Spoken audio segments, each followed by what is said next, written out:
తాజాగా ఆంధ్రప్రదేశ్లో శాంతి భద్రతలకు సంబంధించినటువంటి విషయం మీద శ్వేతపత్రం విడుదల చేశారు.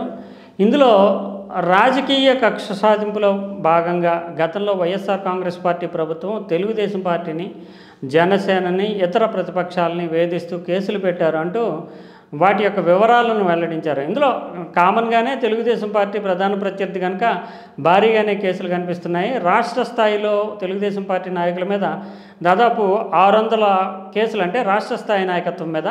ఇంకా జిల్లాల్లో చూస్తే కనుక 2000 వరకు, దాదాపు 2000 వరకు కేసులు కనిపిస్తున్నాయి. అరెస్టులు సైతం 2500 పైచులకు అరెస్టులని వైఎస్ఆర్ కాంగ్రెస్ పార్టీ ప్రభుత్వం చేసింది అనేది చూపించారు. ఇంకా జనసేన నెక్స్ట్ ప్లేస్లో ఎక్కువగా కేసులు పెట్టబడిన వారిలో జనసేన ఉంది. 24 మంది రాష్ట్ర స్థాయి నాయకులపైన, దాదాపు 200 మంది జిల్లా స్థాయి నాయకులపైన కేసులు పెట్టారు.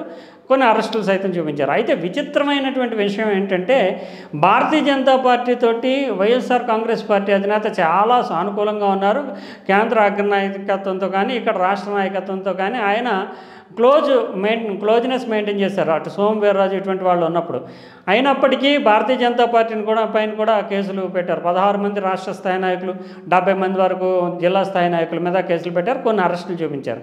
ఇదంతా ఎలా ఉంటే కనుక ప్రధానంగా అంటే సిపిఐ, సిపిఎం ఇటువంటి నాయకుల కంటే కూడా, వామపక్షాల కంటే కూడా ఈ 3 పార్టీలని టార్గెట్ చేస్తూ రాజకీయ కక్షాపూరితమైనటువంటి కేసులు పెట్టారనేది ఇప్పుడు అధికారంలో ఉన్నటువంటి కూటమి వెల్లడించినటువంటి గణాంకాల సారాంశం. ఏదేమైనప్పటికీ ఇప్పుడు ఈ కేసుల విషయంలో ఏం చేయదలుచుకున్నారు?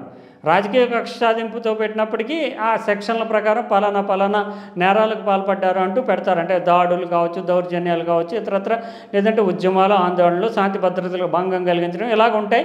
కొన్ని అయితే హత్యా కేసులు సైతం పెట్టారు. ఇప్పుడు రాజకీయ కక్ష సాధింపు అంటూ సాధారణంగా చెప్పేస్తే సరిపోదు. ఈ కేసులను ఏం చేయదలుచుకుంది ఇప్పుడు ఉన్నటువంటి కూటమి ప్రభుత్వం అనేది ప్రధాన ప్రశ్న. ఎందుకంటే ఈ కేసులు ఛార్జ్షీట్ స్థాయికి వెళ్ళి న్యాయస్థానాలకు సబ్మిట్ అయినటువంటి తీరులో ఉంటే కనుక వాటిని గంపకొత్తగా ఒకేసారి ఏదో ఆర్డర్ ఇచ్చి రద్దు చేయడం అనేది సాధ్యం కాదు. ఆ న్యాయస్థానాలకి సమాధానం చెప్పాల్సి ఉంటుంది. అంతేకాకుండా ఎవరన్నా ప్రత్యర్థులు ఒకవేళ ఈ కేసులు ఎత్తివేస్తే కనుక, హైకోర్టులో వ్యాజ్యం దాఖలు చేస్తే కనుక ఖచ్చితమైనటువంటి సమాధానం, అంటే సింగిల్ ఆర్డర్ తోటి తొలగించడం సాధ్యం కాదు. ఏ కేసులను ఎలా డీల్ చేస్తారు, ఎలా తొలగిస్తారు, తమ నాయకుల మీద రాజకీయ కక్షతోటే పెట్టారని ప్రభుత్వం వాదించవచ్చు, కానీ న్యాయస్థానాల్లో ఎలా నిరూపిస్తారు? ఇప్పుడు కేసులు పెట్టినటువంటి వాళ్ళే వాటిని, అంటే పోలీసు అధికారులే వాటిని వీక్ చేసేందుకు వాదనలో, పబ్లిక్ ప్రాసిక్యూషన్ చేసేటప్పుడు వాదనలో బలహీనపరుస్తారా? ఏదేమైనా ఇదంతా పెద్ద, అంటే రానున్నటువంటి 1-2 ఏళ్ల పాటు ఈ కేసుల్లో పడినటువంటి వాళ్ళు ఇంకా న్యాయపరమైనటువంటి చిక్కుల్ని ఎదుర్కోక తప్పదు. దీనికి సంబంధించి వీళ్ళందరినీ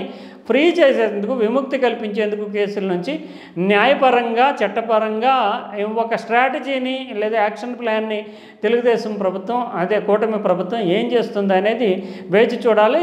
న్యాయపరంగా మాత్రం ఖచ్చితంగా వైఎస్ఆర్ కాంగ్రెస్ పార్టీ ఈ కేసులు, అంటే పెద్ద కేసులు, హత్యాయత్నం వంటి కేసులు నమోదైనప్పుడు వాటిని రద్దు చేస్తే కనుక హైకోర్టులో నిలదీసేటటువంటి అవకాశం, ప్రభుత్వం మీద మళ్ళీ కేసులు వేసేటటువంటి అవకాశం అయితే ఖచ్చితంగా కనిపిస్తోంది.